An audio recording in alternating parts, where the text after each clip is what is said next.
Welcome to From the Bleachers. I'm your host, as always, Shamus Clancy, coming to you from the wonderful Bleeding Green Nation Radio Podcast Network.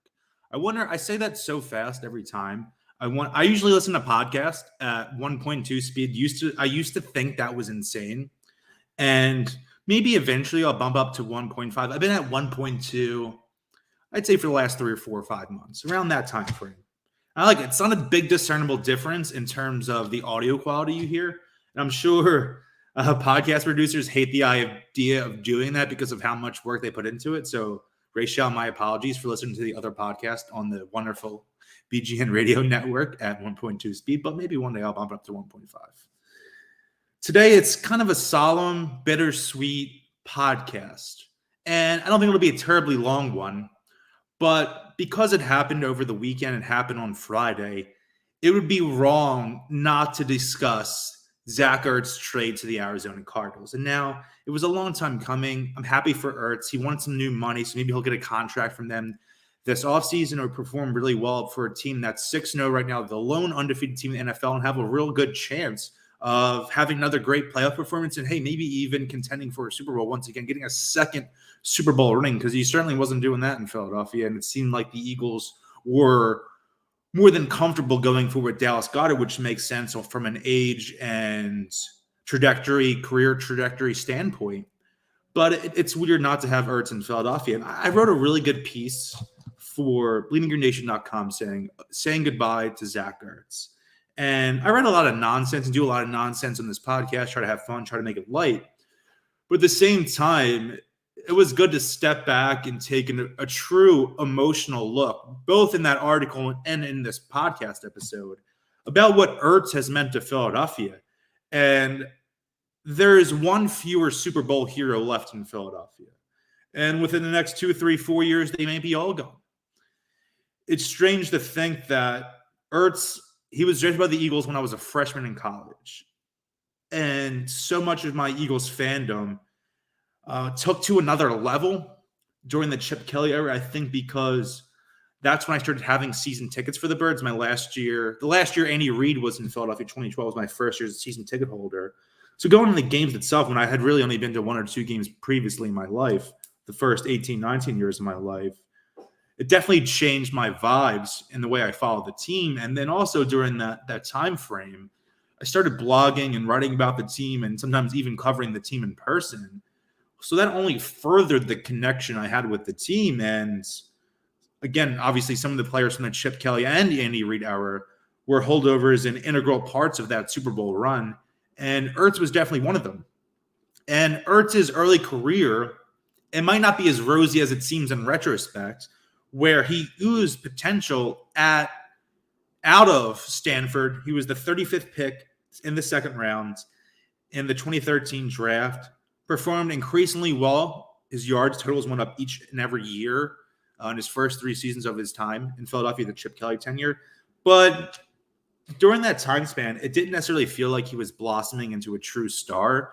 And I think he might have been a victim of her own expectations, maybe my personal ones, because I had at the time become such a hardcore Ertz truther or supporter, a stan in a way.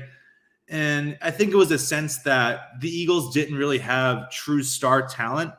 When you see guys like Deshaun Jackson, LaShawn McCoy leave, Michael Vick leave, guys that have this gravitas to them.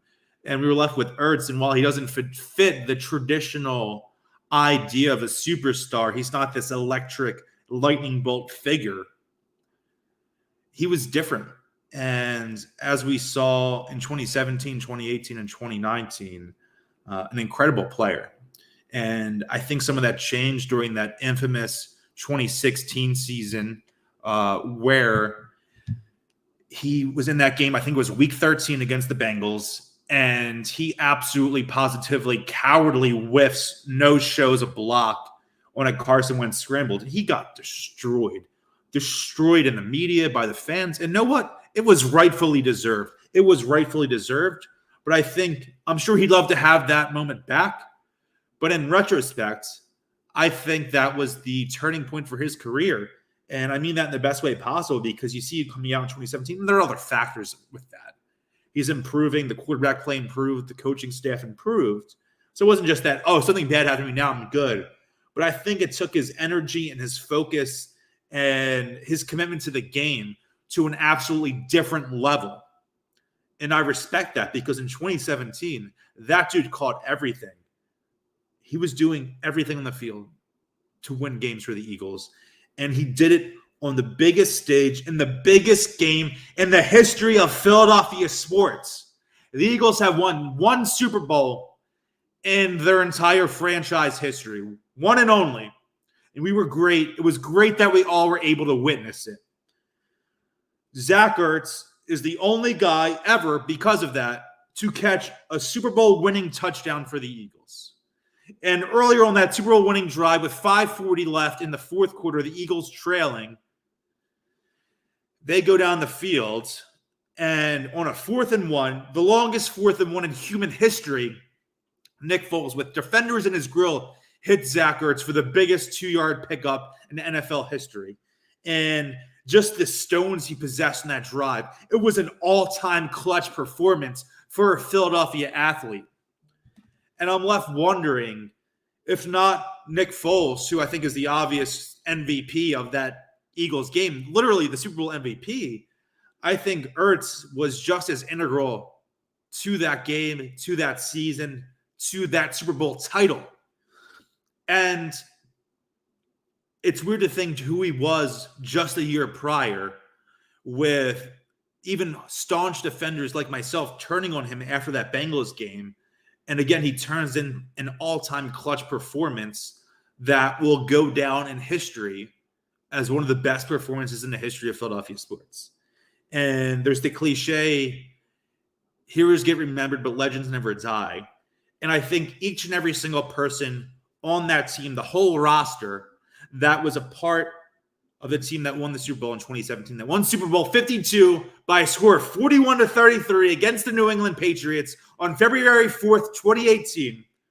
Every single one of those guys is a hero, but not all of them are legends. Zach Ertz is a legend. You'll have guys that'll stick in their back of the head. Oh, maybe remember Matt Collins? Remember Stefan Wisniewski? Those guys are heroes.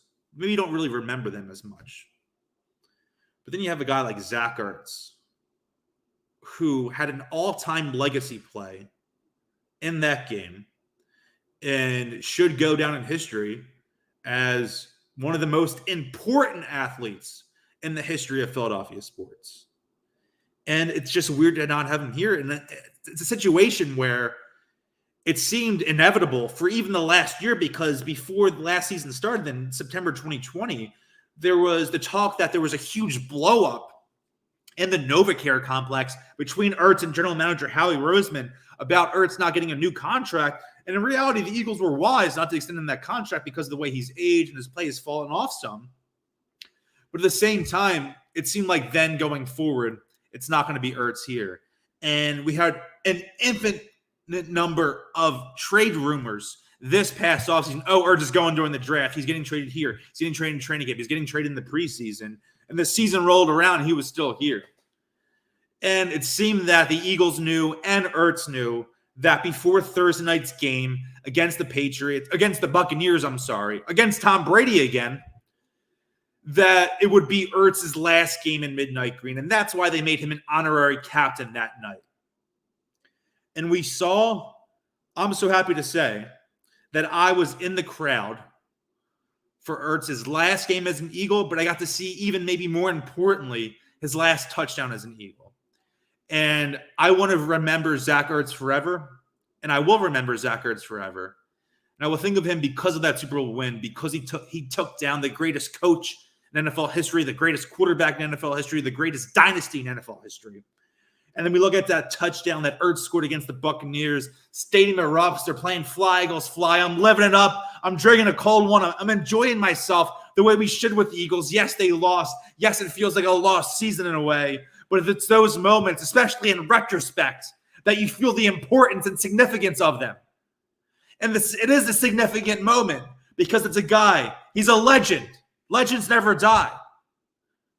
And Zach Ertz, in my head, my last memory of him will be the same as my greatest memory of him. Scoring touchdowns against Tom Brady.